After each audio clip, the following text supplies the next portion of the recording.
The Marinade. There's no O in Marinade. Let's try it one more time. Ready? 1, 2, 3.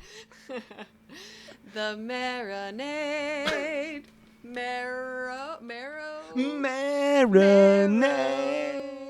Bone marinade. The Marinade. The Marinade. With Jason Earle.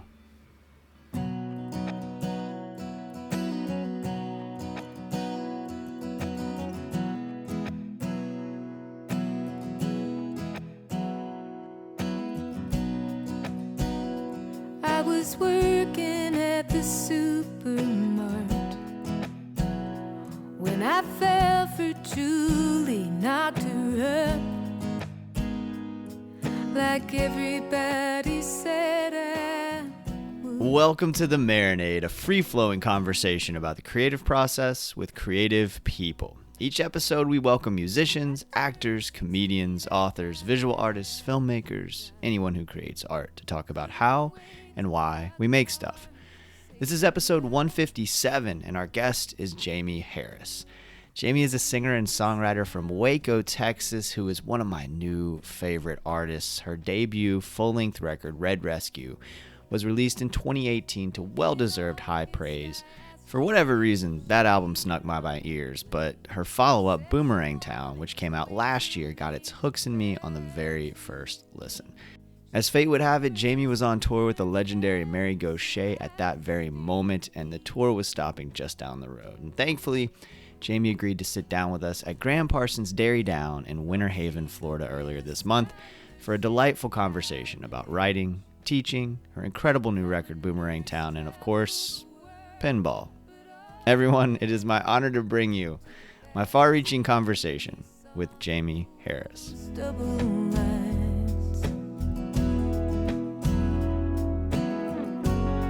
As for me, the only dream I've ever had is getting out of this boomerang town. You think you're soaring, you think you're flying, too young to know there's no use trying. You spend Yeah, it's been just like... circles round and round. Yeah. Just be careful. So I usually... In this boomerang. I'm moving away from you because you smell or anything, But I do, so it's I'm trying to rock the merino wool thing and in Florida. to limit my the amount of shirts. I brought this merino wool shirt and a Rodney Crowell Emmy Lou shirt. That's my wardrobe for this. Oh my goodness. Well, we're definitely gonna talk about Emmy Lou too. Okay, yeah, but the chords, I've never figured it out, and I interview all these people who know what they're doing, and none of them have figured it out. But the chords, if you're not careful and still, then they go. Okay, hopefully. So at some point you'll probably get excited from what I've heard from your interviews, and if you do, please don't be offended if I'm Okay, like, Jaimee? chill. That's fine. That's fine. Oh my gosh, so we were talking off mic just a second ago about how excited I am to speak with you. I am obsessed with your new record, and Tidal introduced me to it, and then it was on the Discovery playlist, and then I pull it up, and the fucking opening track is 7 minutes long, and I'm like, this motherfucker. Yeah. This motherfucker. Uh-huh. I am gonna be a fan of this person, and of course I did, and like I've been crazy about your record. It's been the only thing I've listened to for about 3 days, and so I put it out on social media. I'm looking something up right now to share with you, and that is I put out that I had gotten into just gotten into your music and how excited I was, and that you were going to be here at Parson's Derry Down in Winter Haven, Florida. And I was super fired up about that too, because I thought, well, maybe I can get her on the show and then also get a chance to see you play. So, of course, fans of my show immediately were like, oh yeah, where have you been, buddy? Like, why haven't you been, what are you talking about? So like I put it out on Patreon also that we were going to talk, right? And Rambler Kane, who is a guy from Jacksonville, real sweet dude, great songwriter, said, "That's awesome. She's such an amazing songwriter and is super kind too. Last year at Folk Alliance in Kansas City, I was pretty starstruck and nervous, but she could not have been more kind or gracious with her time. Got to tag along for a cup of coffee and chat about music, Townes Van Zandt, etc. She's a wonderful person." Well, that is the sweetest. Oh my gosh. So, I mean, people love you. No, I'm crying at the beginning. Yeah. I'm already crying. Oh, yeah, we haven't even gotten into addiction and all that stuff. No, but I that makes a lot of sense to me, you know, that he said that from what I hear in your writing. You are such a phenomenal writer. And as I listen to your records, and the most recent one's the one I've spent the most time with, but as I listen to both of them that I'm aware of, like the depths of your connection to characters, the way that you are able to paint a picture, the stories that you tell and the way you tell them, just leave me in awe, frankly. Well, thank you. I mean, it's funny when you said, like, I've spent more time with your more recent record, because so did I. Like, I mean, in a way, I think I kind of knew about writing from the perspective of different narrators. Like, I'm a huge James McMurtry fan. He's, like, one of my top songwriters, and his songs are, like, my yardsticks in a lot of ways. And when I lived in Austin, which I did for 10 years, I went to go see him play twice a week, every week for like 10 years. The Continental Club? At the Continental Club. I saw the rock and roll show, and I saw the acoustic show. Yeah. And I just felt like, and I do this sometimes as I obsessively listen to songs or that I love, is like, I feel like if I can just physically be closer to those songs, that by osmosis, it's going to make me a better songwriter. Like, it's going to seep into my being. And so I think I took a lot of direction from James just by watching him do what he does so masterfully. But really, I went to a songwriting workshop. This is how I met Mary, my partner, Mary Gauthier. It was a songwriting workshop with Mary Gauthier, Gretchen Peters, and Eliza Gilkison that happened in 2017. And it was a few months after my mentor died, and who was Jimmy LaFave. And I had never been to a songwriting workshop before. I was afraid to go to a songwriting workshop. Like, songwriting had been mostly a very solitary process for me. Yeah. And I could go where I felt compelled to go in that process. But by going to a workshop, I learned so much. I learned how to do things that I wasn't doing. And I also learned how to do things I was doing subconsciously, consciously, which helps me, especially in co-writes when I get stuck. And something that Mary teaches, which has really stuck with me, is that even if you are the narrator in your song, it's still a narrator. It's not Jaimee today. It's Jaimee 3 minutes ago, 30 minutes ago, 3 years ago, 30 years ago. And having that amount of distance, no matter how small it might be, gives us enough courage and distance to go deeper. Oh,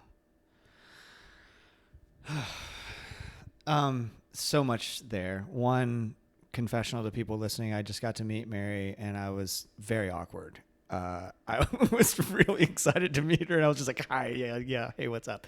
You seemed very cool and calm to me. Thank you for lying to me. But I know how that feels. Yeah. But another thing struck me that you said, which is you almost poo-poo the idea that you don't learn by osmosis. Because I'm paraphrasing Saul Williams here, but like, you know, you are a product of the things that you consume, right? And so if you're consuming James McMurtry, I've seen him twice. I've interviewed him. If you're consuming James McMurtry, you're consuming the highest of the art form.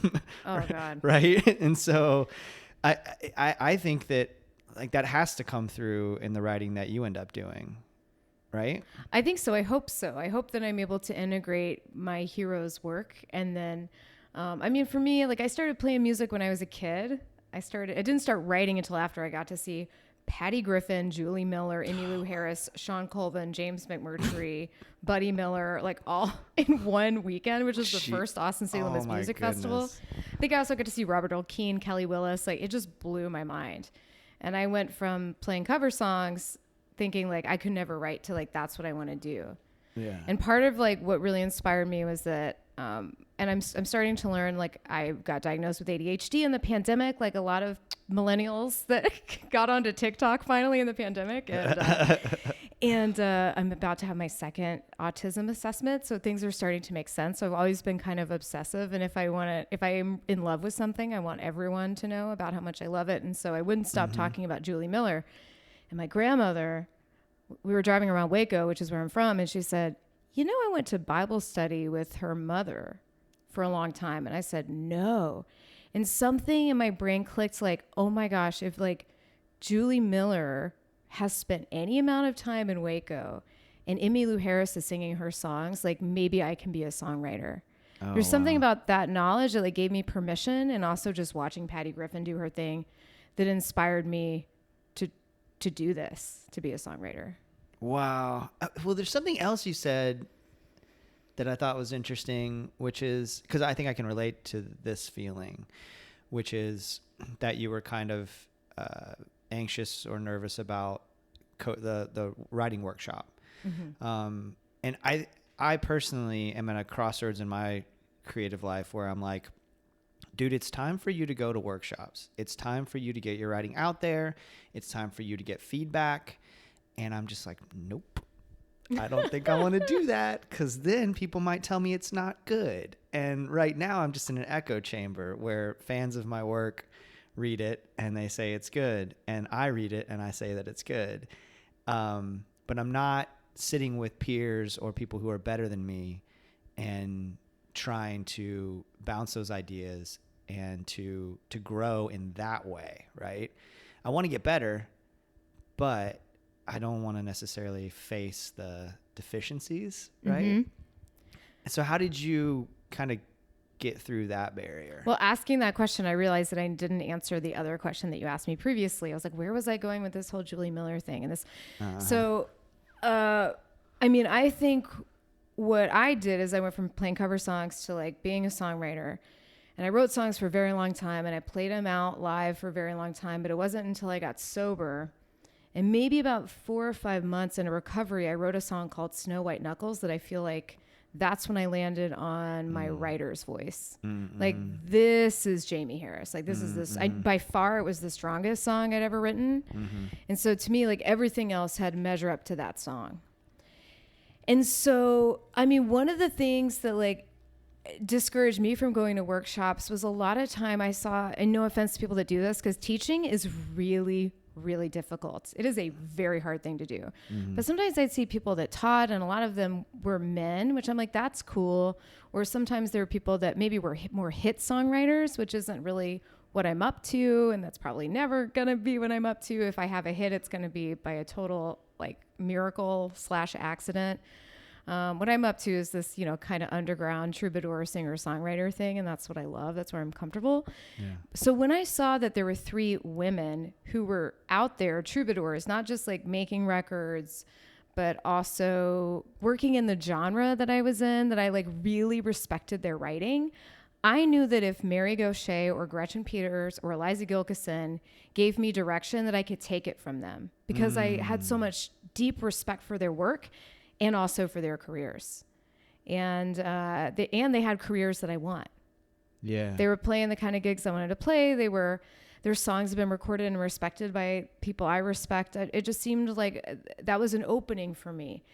And now, you know, there's so many incredible songwriting workshops. And I think every time I get to sit in one, or now I've started teaching a couple of them, I always learn something. I think this art form, we always continue to learn. But I think part of the deal is being like, you have to be able to, not you have to be able to, you don't have to do anything. You only do what you want to do.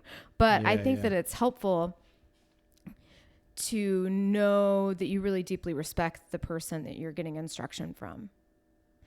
And I also think it's important to like limit the amount of people that you get feedback from. And I know some people disagree with me on that. But all of that to say, personally, like even though I've been doing this for a long time, I still very much feel like I'm at the beginning in a lot of ways. And I don't know what it would have been like to bring in a writer's workshop before I found my writer's voice, because I don't have that experience. But I do think that there's some feedback which I've received, some requested and some not requested, that I can go, wow, thank you so much for that. But like, I am going to disagree with it. And here's why. For example, you mentioned like Boomerang Town. It's a 7-minute long song. Yeah. And I had several people say, maybe you should cut this out or cut this out. And I just, in my deepest heart, I knew like, this song has to be 7 minutes long because this is the only way to tell this story. And it's a story I've been trying to tell for a long time. It feels like a song my soul has wanted to write for a long time. It just, I know it has to be this way. Does it make sense for it to be 7 minutes long? Like on paper, no, but it has to be this way. So people I really respect told me I might want to look at it. And then other people I really respect were like, wow, great job. And if I don't know what would have happened had I listened to the people that I respect that told me to maybe change it or edit it or, but what I do know is that in March of last year, I ended up playing a show in Washington, Bellingham, Washington. Mm-hmm. And there was a man there that came up to me after the table and he said, my brother died under that bridge and you got that song exactly right. So part of me thinks like maybe my soul, I mean, I don't know, this is pretty woo woo, but maybe my soul knew that if I had taken certain advice and edited it in a way, would it have reached that one person as deeply as it did? Like maybe, but maybe not. And I think, you know, I'm, like I said, I'm really not in the hit business. I'm here to connect with, I guess, what Woody Guthrie would say, you know, you, comfort the disturbed. How do you do that? By disturbing the comfortable. That's kind of what I'm up to. God, and you're doing it so well. I'm so glad you shared all of that about Boomerang Town. Cause like I said, I mean, I saw the length, right? As I looked at it and I was like, and it did take me aback. And then I listened to it. I was like, oh yeah, well, of course this had to be a 7-minute song. I mean, it 100% makes sense as a 7-minute song. And I don't know how you could have told the story shorter than that, right? And so the fact that I'm really grateful as a consumer of your art now, as a huge fan now that you made that decision and that you didn't listen to the people who were trying to push you in a different direction, and that you trusted your gut. Something else you said in there interested me, which is that you've been teaching a little bit. What has that experience? So the educator in me, I'm a middle school English teacher. And so the educator in me is interested in I know I learn a ton by teaching my kids. And it forces me, especially as someone who's a writer, it forces me to really think about my own practice because I'm teaching kids how to do it and I'm teaching kids how to consume, right? And for me, I learn a lot every day about what I'm doing that I'm preaching and what I'm not doing that I'm preaching. And I'm interested if you had a similar experience or what you've learned from that process. Yeah, well, I'm very new to teaching. I've been co-teaching a little bit. And first of all, it is just like, for me, like a miracle of sobriety and of this art form that I can do it because I have such a fear of speaking, which is why I became a songwriter in the first place. It's because I've had such a difficult time communicating verbally. And so in a song, I feel like this is what I want to say, or this is how I feel called to say it. And it's like exactly right. You know, or even I prefer to write an email or then make a phone call. Like I'm just speaking kind of scares me. And so to get up and kind of teach, I do think of it more as like encouraging, but absolutely. Like I just taught a workshop. This was really cool. I got to teach with Susan Gibson, who wrote Wide Open Spaces. And there's also Brennan Lee, who I love, and Lloyd Maines, Michael Hearn, Terry Hendricks. And a lot of the students there were asking about our discipline. Like, do you get up? Do you write every day? How, often I'm like, right now, I try to do morning pages every day, but I'm in a dry period. I'm not like, I think I've heard Rodney Crowell like writes every day. And I think there's a lot of awesomeness to that. See, if I was writing every day, I probably would have found a stronger word to say than awesomeness in this moment. Because I've had an experience. So like 2 years ago, I came up with this crazy idea, which was I wanted to explore the state of Florida because I never really explored Florida. So I dropped myself off in the Panhandle and I spent every 2 to 3 days, like driving to a different town and collecting stories and writing and recording a song in each town. And I'm still working on some of those songs, and some of them came out pretty fully formed. And I think I need to come back and I want to try to really finish that cycle of songs. Yeah. But what I noticed by doing that was like some of the songs were like, especially in the beginning, were a lot more serious. And by the end, one of my favorite songs that I wrote is called Lobster Telephone, which is inspired by the Salvador Dali sculpture. And it's been really great. And it's been a fun song to have in a really heavy set. And it's been, I pulled it out a lot of songwriter rounds because it's short. And I'm having so much fun playing it. But sometimes it's like I do experience if I write through a lot of the heavy stuff, which happens if I'm writing a lot, happens if I'm writing every day, if I'm more disciplined, then I get to the lighter stuff. And I have found oddly now that it is more vulnerable for me to play something really light and silly than it is to play a song about like alcoholism or mental health, because I'm like, or, you know, I've been in a really stable, happy relationship and, you know, but it's like, I feel it just is more terrifying because I'm like, are people going to make fun of me for playing this? But I want to play it. So I'm going to play it. So it's really good to be reminded of, you know, by students that, you know, that I could be more disciplined. And I'm always also reminded like how deeply grateful I am that my parents were really supportive, because a lot of students, songwriting students that I worked with, are people in their 60s and 70s that are just now pulling the guitar out of the closet because maybe their parents have passed on and they were told from a young age that they couldn't or shouldn't pursue this, not even for fun, that it was frivolous. And yet here they are, they've put aside this calling for decades and are coming back to it, because you can't run from a calling like songwriting, I don't think. I think or to be any writer or creative, I think it'll catch up with you in the end. And the courage is always so amazing to me.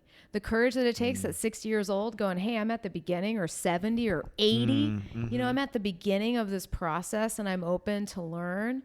That is always so humbling. And, you know, it's funny. I haven't encountered a whole lot of professional professionals in air quotes, but songwriters like that have gone to writing workshops. Because a lot of times we have a lot of music conferences and a lot of them are very centralized around the business of music, but not so much around the creation of music. So sometimes when people ask me for songwriting advice, I tell them to go to the Tennessee Williams Literary Festival in New Orleans, because you're going to hear writers talking about writing. They're going to talk about writing from the perspective of different narrators who they bring in to help them when they're writing with different narrators, that kind of thing. But yeah, I learn so much from students. They come up with just the fact that this art form can be so transformative. Yeah. When a student shares a song and we offer some feedback, but we don't tell them what to do, and they find it within themselves and their face lights up and they're like, wow, I'm a songwriter. Or even if it's someone that doesn't play an instrument and we work with them on the melody a little bit and I sing their words back to them and they light up like someone else is singing my song. Yeah. It's like, that's an exhilarating feeling. Yeah. And we all have it inside of us. Oh my God, that's so beautiful. I'm not special. I've just been, I got obsessive with it, and I've just, you know, had encouraging parents, and I've just been doing it for a while, but I'm not, you know, I'm further along than I was, but we all have the power to work on this. Oh, I love that. I love the humility in that. I do think you're special, but I understand what you're saying. And, and then also that you pointed out that you've been doing this a while and you've put in the work, right? So there's a reason why your songs are landing with people, but that's so beautiful that you're then able to impart that same gift onto people who are starting out. And it's really inspiring to me to hear. I write songs as like a serious hobby, you know, like I get up and play them sometimes. I haven't in a while. It's been too long, but I write them as a serious hobby. And you said something in there that makes so much sense to me, which is almost all of my songs are about social justice. So almost all of them are like super heavy, and they're about like, you know, a young black man who was shot and killed, or that I taught. And then there's like a a guy who was another black man who was wrongly accused of murder, and that's what I end up writing about most of the time. And then I just recently wrote one about heartbreak because I'm going through what I'm going through, and then I try to write love songs, and it just sounds like but in general, I'm a romantic. Like, I'm a pretty optimistic person. I'm pretty positive. Like, I'm fun loving, but for whatever reason, it feels weird to express those emotions. I totally understand what you're saying, that for whatever reason, I'm okay being vulnerable, saying like, I have anxiety and racism sucks, that. I feel totally comfortable singing in front of strangers. But if I'm like, I love you, you're pretty and nice, it's like, I can't, for whatever reason, I can't do that. I very much relate. I totally relate. And I don't know, I haven't gotten to the bottom of either what it is about me that feels, that struggles with that, or if it just feels, is it weird? Have we squashed joy in a way? Do we feel maybe, I don't know. There's such an amazing place for it. Well, I think also the songs that I'm attracted to have always been sadder songs. Oh, when Mary and I got together, so when Mary and I got together, and I was super stoked, on cloud nine. Yeah, I was going through my music, okay, I don't have a soundtrack for this time in my life. Yeah, I don't have upbeat, I'm in love, walking on a cloud music. Townes Van Zant's Marie is not pairing well with this moment that I'm in right now. You're trying to jam lungs, and you're like, okay, maybe not. Yeah, maybe it's not vibing with me today, Yeah. Oh, that's great. Well, one thing that is a happier thing, I think, is pinball. Oh my gosh. So when you were saying, I was I still have not written a song that has pinball in it, which is I don't know how that's possible, but I don't it's not a part of the culture here in Florida that I know of. Actually, Florida has a very strong pinball game. Okay, tell me. So first of all, there's a website you can use called Pinball Map.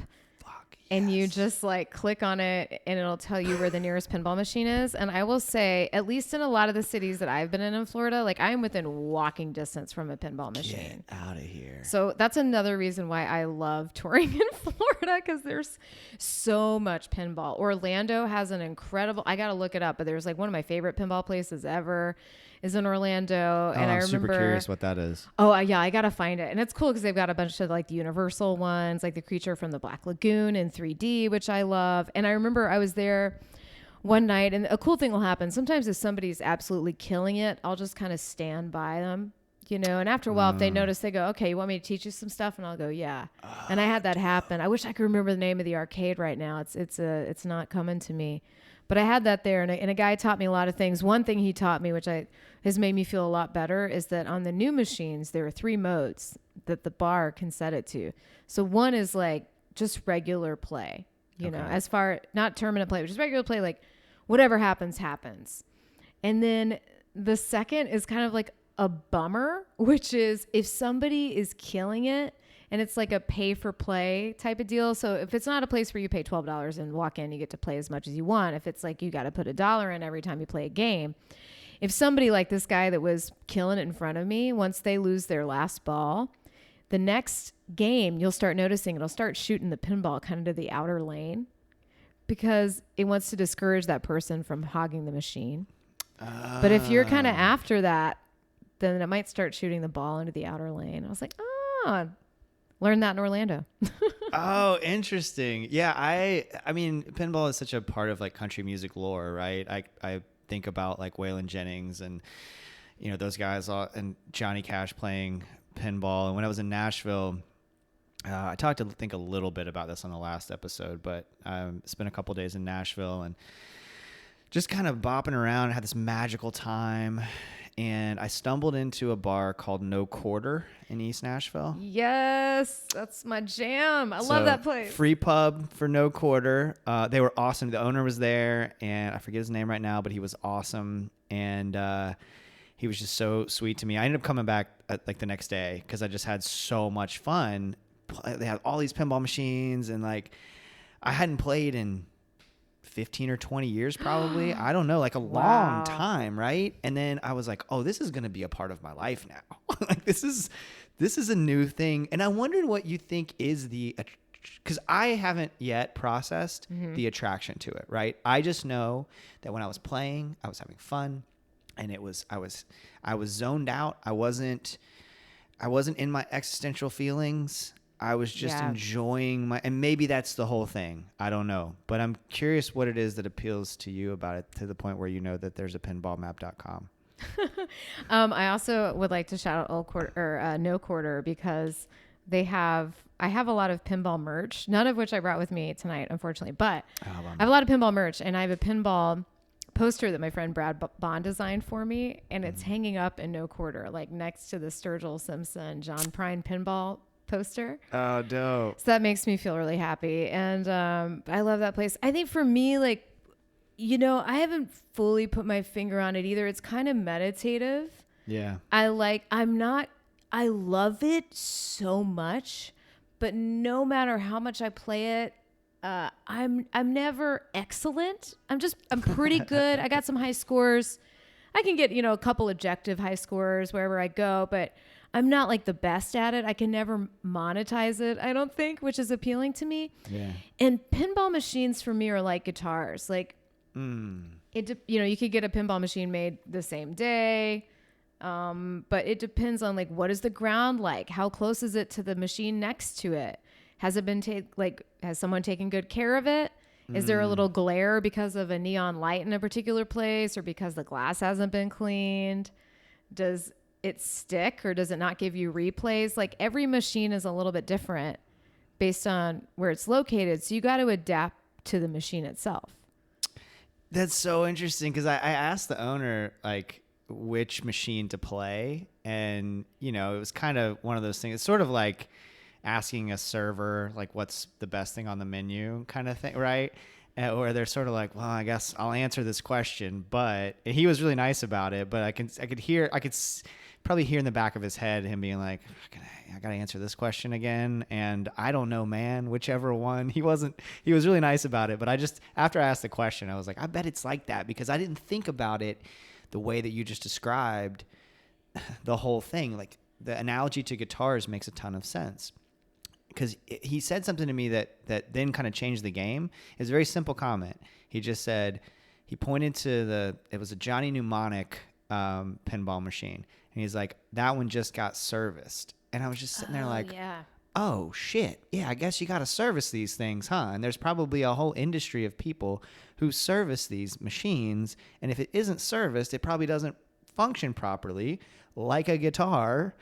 And none of that was, until I was in that space and had a chance to have that conversation, none of that made any sense, It's totally a machine. I think you start like, there's certain ones that you fall in love with, or that's been my experience, that I fall in love with for certain reasons. Like, when it comes to the new machines, the Jurassic Park one is just excellent. Oh, cool. It's just so cool. And if you start going a lot, you'll start seeing, like, there's a place that I think is sadly going to close in Ann Arbor. It's been open forever, called Pinball Pete's.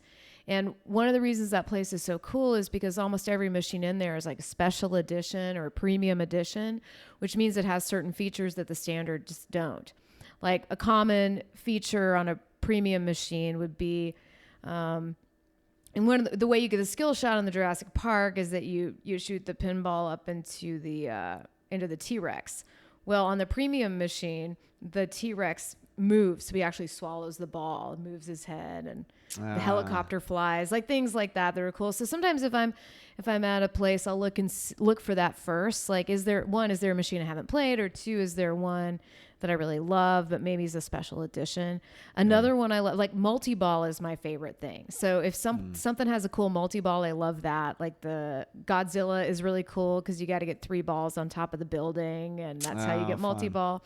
Actually, one of my favorite multi-balls ever, also because my other passion, other than roller coasters and pinball and Emmylou Harris / songwriting, is horror movies. And there's a really funny Halloween pinball machine, and the way you get multi-ball a lot of times is you got to get the ball in the same spot. But for this one, it's 3 different hedges, like how Michael Myers hops out behind the 3 different hedges. Oh, so funny. that's cool. But one of my favorites, I like the old Williams machines. Like overall, those are my favorites. Like one of them, I mean, Pinbot, that's a great one. Like where you have to open the eyes and then you like shoot an eyeball into one side and then the other, or pinballs, they become the eyeballs, and that's how you get multi-ball, and it's just 2, and when you lose them, you're out. There's no rebound, like things like that. I just felt like I got really nerdy and specific, and we're gonna have to edit all of that out. I'm so sorry. None of that is gonna get edited out. And so it's gonna be like, what podcast is that? None of that is gonna what get is she talking out. about? Nope. People often ask me, you talk about the creative process with mostly musicians. Does that ever get repetitive? And I'm like, nope. Sometimes we go into pinball rant. That's another thing. Like, so, I like to hike too. And if I'm working on a song or a business problem or, just in my own head, and I need to get into playfulness, especially with writing. If I'm too much in the business part or too much in the serious part of my life and I'm not playful enough, I feel like I'm kind of shutting off the muse. Yeah. And my spirit loves adventure. That's why I'll get in the car and go ride a roller coaster or go play a pinball machine. Like I need to get into the playfulness in order to be creative. Yeah. Or sometimes like some writers will, work on a song until they get stuck and go for a walk. Like I'll go play pinball. And it's also very musical, especially the older ones. They have all these bells and they make all these sounds. And sometimes I'll overhear somebody talking, that I go, oh, that's going to end up in the song. Or it just, it just unlocks something for me. Oh, wow. Okay. So what does that look like in the moment? Are you remembering what somebody said, or do you have like a notebook out while you're playing pinball and you're like shooting the ball into the T-Rex and then you're like, T-Rex mouth. I don't know. Let me pause on this. Yeah. So I am definitely a bullet journal person. So I write a lot of stuff down. I carry it with me everywhere. But if I have an idea and I don't have that on me, I email it to myself, and then it ends up in this thing I call my scraps pile, which is a Google document I have that goes on forever and ever and ever. So anytime I read something in a book that sticks out that might make its way into a song, or any type of inspiration, like Will Kimbrough. I got to see Will Kimbrough play live not long ago. I guess it was at Americana Fest, and Jimmy Buffett had just recently passed. Mm-hmm. And he was talking about all the years that he spent working with Jimmy, and he said, you don't count the years until somebody's gone. Oh, wow. And in the middle of that, I pulled out my phone and emailed myself. I'm like, I'm not letting that get by. Yeah. And I've been waking up thinking about that, putting that in a song. But I've got little, lightning bolts of inspiration. We talk about it like it's not like, God, this is, or Jaimee, this is God. I have a song for you. Yeah. Come on. It's like sometimes it's little things like that.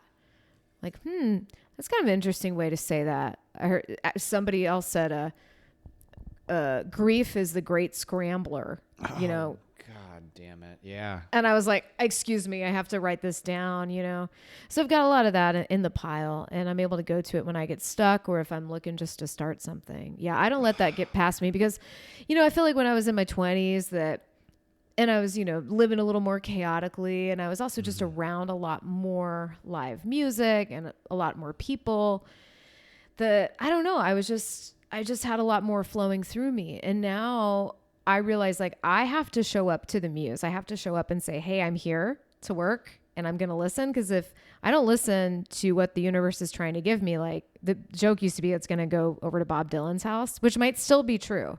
Maybe it's going to Isabel's house too. I don't know. Right. But so I think like every time that I don't honor a little jolt of inspiration, that I'm telling the muse that I don't need it around. And that's dangerous for me to do. Oh my goodness. So I do try to pay attention. Yeah.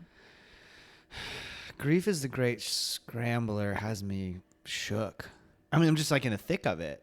Mm-hmm. And so processing that, yes, it is. Everything feels sideways and flipped upside down. And then sometimes it's just straight and narrow and everything's great. And then the next minute it's like, oh, I can't function. And then relationships and like trying to figure out, is this person interested in talking to me right now? Are they not interested in talking to me right now? And usually I'm very socially adept. And like now I'm not feeling, grief is the great scrambler. Fucking A. All right. You can't copyright a title. If it ends up as a title, maybe we'll both write. Yeah, no, I mean, No, go ahead. I'm not going to be able to write that song. You are, and it's going to be great. Okay, doors are in 10. Oh, okay. Oh, okay. Thank I'll wrap you. this up. We usually end on what you're getting down on. So that's the art that has you fired up at the moment. You mentioned horror movies, and I'm interested in if you've seen any horror films lately that have you fired up. Controversial, but I loved the Thanksgiving horror movie, the Eli Roth movie. Okay. I absolutely love that. Now this year I'm looking forward to the Maxine, which is part of the X trilogy. Mia Goth, anything Mia Goth is in. Okay. I absolutely love. Yeah, I've seen X. Yeah. I've X and seen- Pearl. I've seen Pearl's those two. the prequel. Yeah. Very into that stuff. I love it. There's Folks listening, don't go into that lightly. Like, yeah, no, that's not an entry level. Yeah. I really love funny horror movies. There's like Chopping Mall from the 80s. Maybe that wasn't supposed to be funny, but I think that's hilarious where mall robots take over. Okay. That's a really great, Okay. hilarious robot slasher film Okay. from the 80s that cracks me up. I'm really, speaking of podcasts, there's a podcast I love called Ruined where they actually deep dive into horror movies. Okay. So it's two comedians. One loves horror movies and the other one can't stand them, but she's a comedian and she wants to also understand a bunch of Simpsons references. Okay. So she explains the plots, and I like that podcast. I'm pretty into that right now. I've also been into this, speaking of comedians, into this workout thing called School of Thought, THOT, with Stasia Patwell. Okay. So I'm doing this like 8-week intense fitness and food thing that involves workouts, and it's been great because I've lost like 175 pounds over the course of many years. Okay. And I know a lot about losing weight, but I don't really know about building muscles. So that's kind of the trip I'm on right now. I don't know why. So that Rodney Crowell record that came out last year, the Chicago Sessions. Yeah. I got so hooked on one song. It's called Lovin' You's the Only Way to Fly, which he wrote with Jed Hughes and Sarah Buxton, I think. And I listened to that song for over and over and over again that I didn't really get to the rest of the record. And I recently started listening to that record a ton. And it is my ultimate jam right now. I just cannot stop listening to that record. Oh, what a gift. It's fantastic. That's how I was with James McMurtry's The Horses and the Hounds, because Hell Canola yeah. Fields had me in a chokehold, and then I just got a vinyl copy the other day, and so now I'm really sitting with the record. I'm like, oh well, this is, of course, top to bottom, brilliant. Absolutely brilliant. Yeah. Yeah, that's 100%. Anything James McMurtry does, I'm still currently fired up about always. Yeah. I'll have to tell you Always. off mic. Folks have heard this story too many times, but I'll tell you about the time I interviewed James. I would like off to hear mic. that story. Jaimee, this has been incredible. Thank you so much. Oh, thank you. Oh, there's something else I'm fired up about. And I should good. tell you about it. Yeah. I just realized. So I haven't really publicly announced it yet, but I'm going to soon. So I'm going into the studio in February. So one of my ultimate heroes is Jaimee Harris, and she is so incredible at uplifting songs that she didn't write. Right, has been for a bazillion years. That used to be the model, right? Like you have people that sing songs and people that write songs. And I'm a girl that has Townes Van Zandt tattooed on my right arm. Like I love Texas dude songwriters, but I started realizing like there has to have been one, but I haven't really seen one, which is a tribute to songwriters, female songwriters that have strong connections to Texas. So I'm going in the studio in February, and I'm going to track several songs that, the whole record will be made up of songs written by females that have strong connections to Texas. Awesome. And I'm going to bring in some cool folks to help me uplift those songs. And it's very it's very outside of my comfort zone to like record songs that I didn't write. Yeah. Like talk about imposter syndrome. Like who am I to do this? Like, oh my God. But because the songwriting model has changed in so many ways, it's like Bonnie Raitt still cuts outside songs. Miranda Lambert cuts outside songs, but especially like in this genre in which we operate, there's not a lot of people doing that I can think of. So I decided like, I guess I'll do it. And I'm fired up, but I'm also nervous about it. And, but I'm excited to try something new. Oh, that's awesome. I'm so excited for you, and I can't wait to hear it. Thank you. That's awesome, man. Well, thank you for everything. This has been a dream, and I'm so grateful that I got into your music, and I'm so grateful that you spent this time with me and shared so much energy with me. Like this is good medicine, and I'm really grateful. Well, I'm grateful too, and thanks for making the trip. And I can't wait to dive into your podcast and for it to be my next fired up thing as I'm driving through Florida. You So it's named a great bunch of my timing. guests. Will Kimbrough's been on the show. Yeah, great. Mercury, all of them. So have fun. Thank you. All right.